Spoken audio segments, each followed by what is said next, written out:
Okay, so now looking at Gay-Lussac's law, which will look basically the same as Charles's law. The only difference is the volume and pressure will be swapped around. With Charles's law, we looked at how volume reacted with the changing temperature.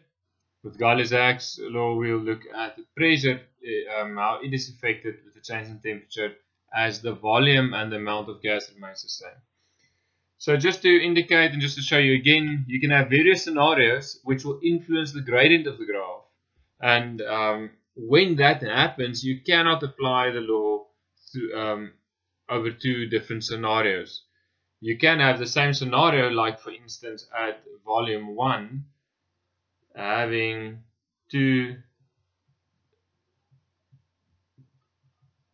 points on the same graph. In other words, if the temperature is this, what will the pressure be?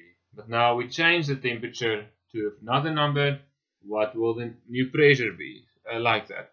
So we're going to use this principle anyway to prove the law.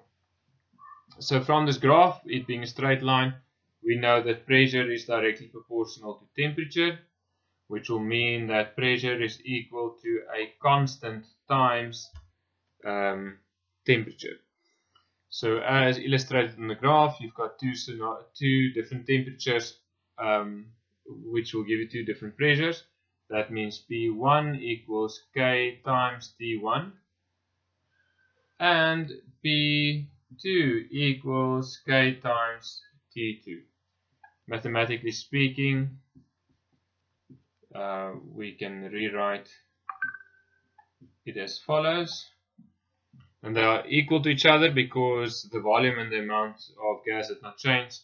Therefore, Gay-Lussac's law states P1 over T1 equals to P2 over T2, and that is how we will apply it with our calculations.